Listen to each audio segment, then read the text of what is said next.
We're back with the breakfast this morning on Plus TV Africa. We'll be looking at the issue of women inclusiveness and governance. The Federal High Court in Abuja ordered the federal government to enforce the national gender policy by allotting 35% of appointment in public sector to women. A non-governmental organization, Women in Politics Forum, filed the suit against the Nigerian government, seeking the implementation of 35% affirmative action in appointment of women into public office. Delivering the judgment on the suit, the judge actually agreed with the plaintiff that Nigerian women had been subjected to various forms of discrimination concerning appointment into key position of government.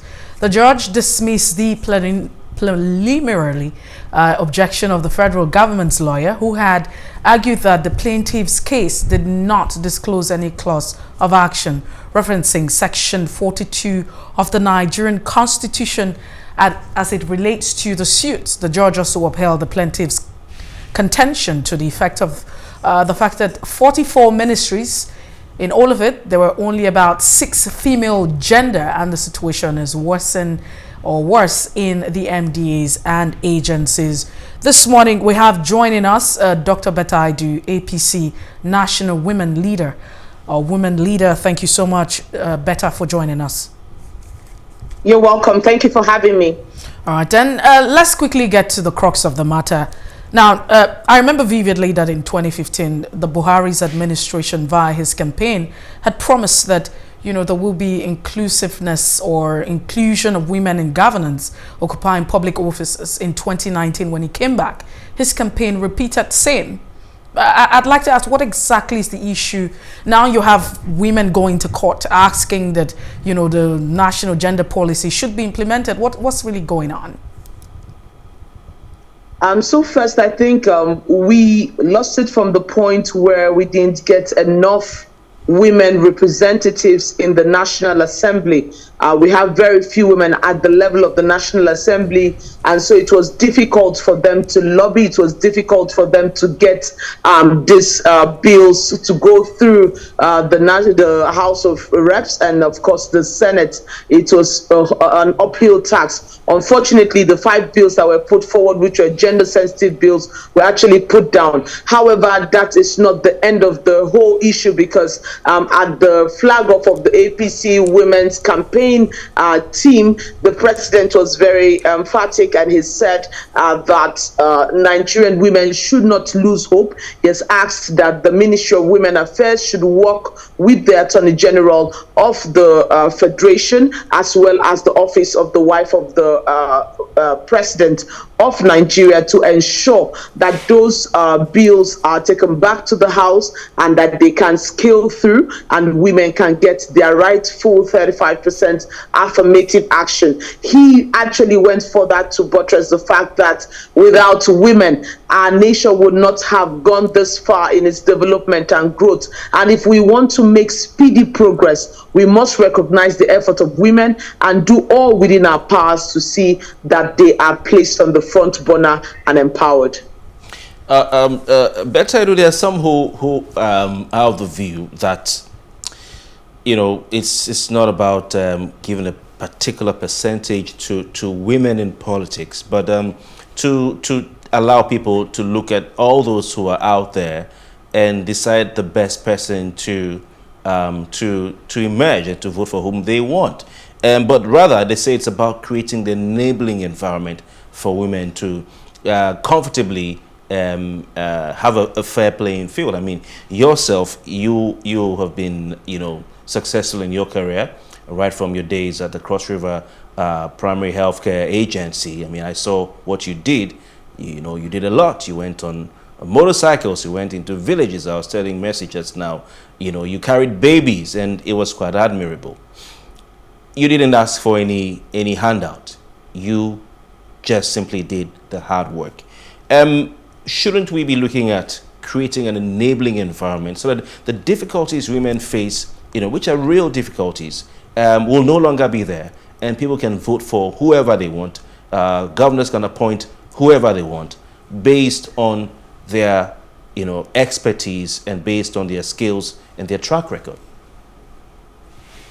So I think the enabling environment which we refer to here would be created if we have the right policies in place and the right legislative framework that can be binding on everybody. Remember, we're not asking for 35% affirmative action for just about any woman. What we're saying is that women who merit to be there must be there. We must be deliberate about creating that environment. For some of us that are women in the public space and have risen over time, it's been a tussle. So too many times you're up against people feeling, why should it be you? You're a woman. Why should that opportunity be given to a woman? They won't do it well. Women this, women that. All of those stories emanating every day because of our cultural beliefs, our religious beliefs, our ideologies, and the fact that you don't find a lot of women who are financially empowered to be able to push.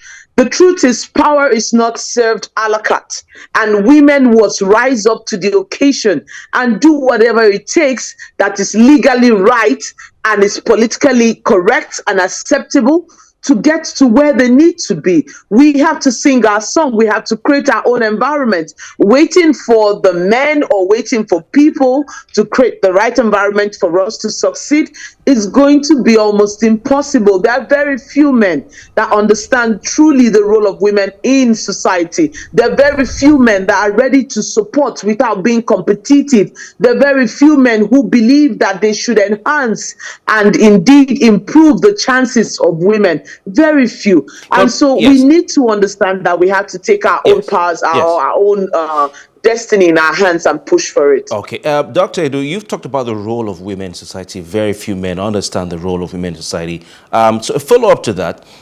why is it important to have more women in politics and leadership and governance in Nigeria? Very, very important. Nigeria is traveling at a slow pace in development. Trust me, if we have more women in governance, they would travel at the speed of light. Remember, women bring in a lot of innovation. They bring in that motherly nature to nurture, to create. It's inborn. It comes with the woman, right? That ability to nurture, to create, to see through, right, and follow up till the very end. Women come with a lot of passion and they want to make a change wherever they're given an opportunity, of course with some few outliers here and there. Really, if women are given the opportunity, Nigeria will be better for it. And I say this for many reasons. Number one, we'll bring the right legislations for those who are going into the national or the state assemblies. We'll bring the right legislations that will protect women, that will empower women, and that will allow women to thrive, create that enabling environment which you're talking about and referring to. Secondly, it's easy for a woman to pull people up the ladder. It's very easy. Women do it more than the men. So when you find women in positions, you find them trying to carry a lot of people along, sometimes even beyond their carrying capacity. They go the extra mile to see that they carry people along. They build people from the grassroots. And of course, an empowerment for a woman is an empowerment for a nation, is an empowerment for a family, is an empowerment for society. A woman, when empowered, will always think home first. What can I do to improve the lots of my children? What can I do to improve the lots of my family members, those around me, my friends? She always thinks about. Well, Dr. Better, for a man, it's not really so. Well, Dr. Better, let's also look at because when we talk about women involvement in politics, there might just seem to be a lot to grapple with. And now we know we're talking about the gender, national gender policy, which talks about public office. So I'd like you to, shed more light on that. Is there a difference between appointive and elective office? Now, in the appointive, which the gender policy really reflects, do women really need to, show themselves? Is there anything that they have to do? Because we know that there are women that have capacity to perform. How come we have just 6 women in about 44 ministries being represented? So again, the affirmative action goes beyond just appointive positions. So we're asking for 35% affirmative action across board. whether it is in elective or it is in appointive or appointment, sorry, or in employment, or in giving of contracts, or in interventions, government interventions in public places, or interventions to population. We want to ensure that there is that direct, deliberate target that 35% of this population and more should be women. We must be deliberate about it. Now, when it comes to the issue of appointment, and that's where the case of us really looking at candidates that are coming to seek for our votes are. Right? This appointment will be based on the understanding of the candidate and his ability to empower people. My party is APC, and I'm the national woman leader of APC. And we have a candidate who have gone so far in time past to empower women. He was the first to start this twinning of having a deputy as a woman, which is now a trend. We have that in Oshun, in Ekiti, in Kaduna, name it, and it continues to rise by the day. We even have women going all the way to becoming governorship candidates in various parties, right? But better, let's even talk about your party now, and yeah, you know, especially with the fact that the promise has also been made, just like you know, the current administration, which is of the APC, in 2015, in 2019, a reputation. If I get elected, I would ensure that 35% is given to women. The affirmative action would be respected. That has not been done. Your government, or the current, you know, campaign going on, that of Tinubu, is also promising Nigerians or Nigerian women 35% affirmation. What happens to continuity? You know, the Buhari's administration has not implemented that, and we're still grappling with it. So what's even the guarantee that this is also another political campaign and promise that's been put out there? What are the roadmaps? What are the strategies that have been put out to ensure that this is also not another promise that was made from 2015, 2019, and has not been implemented, and here we're again in 2022? So again, like I have said, we are not dealing with promissory notes, but we're dealing with raw evidence. A man who has done it before and is ready to do it again, even better, right?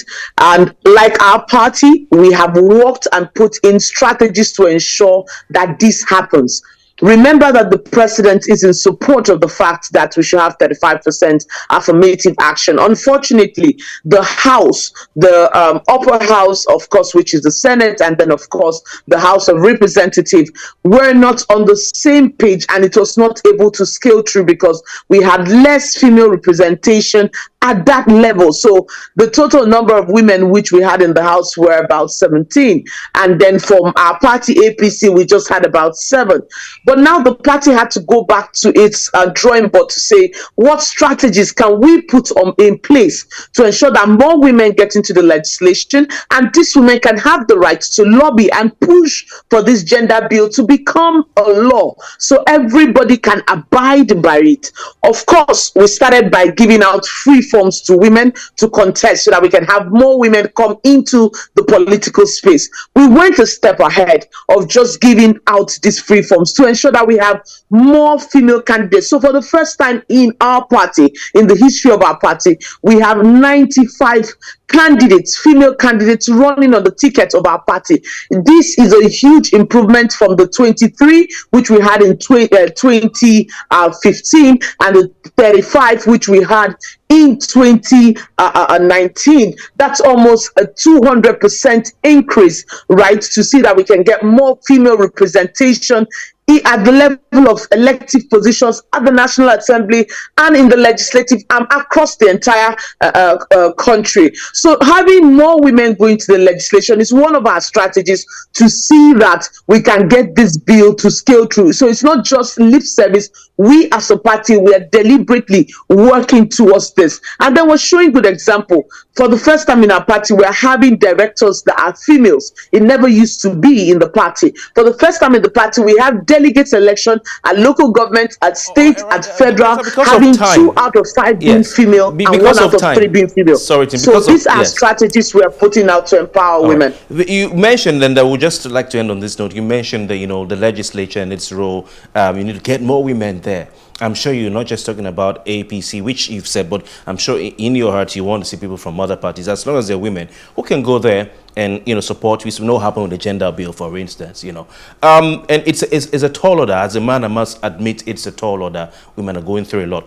Now, one of such people who hopes to go to the National Assembly to be a woman there, and I'm sure she will have the heart to support gender-friendly bills, is the PDP senatorial candidate for Kogi Central District, Natasha Akpoti-Uduaghan, who is saying that you know what, that women seeking elected position face a lot of attacks. And she's been a recipient of this attack, with the state governor declaring her, you know, alleging that she's involved in terrorism-related charges. And she's saying, see, just because I'm a woman, I'm going through these. I'm sure you're aware of the situation. In just a few seconds, can you comment on it? So first, I'm not aware of that she's being charged. But of course, that's beyond my level. First, she's not in my party. And then secondly, I do not know what the issues exactly are on ground. And so I'm unable to say whether she has the charges or not, or whether she should be in court or not. Generally, I advocate for 35% affirmative action for women in Nigeria as a way of improving our development in our country. And really, that's where I stand. Well, thank you so much, Better I Do. We have to go at this point. We do appreciate your time and thoughts this morning on the show. And we look forward to sharing more of your thoughts on some other issues. Thank you for having me. Well, we have been speaking with Dr. Better I Do, former commissioner right there for health, Cross River State, and also the national woman leader of the APC. Yes, that's the much we can take at this point. I wish we had more time. Wish we had more time, Mercy.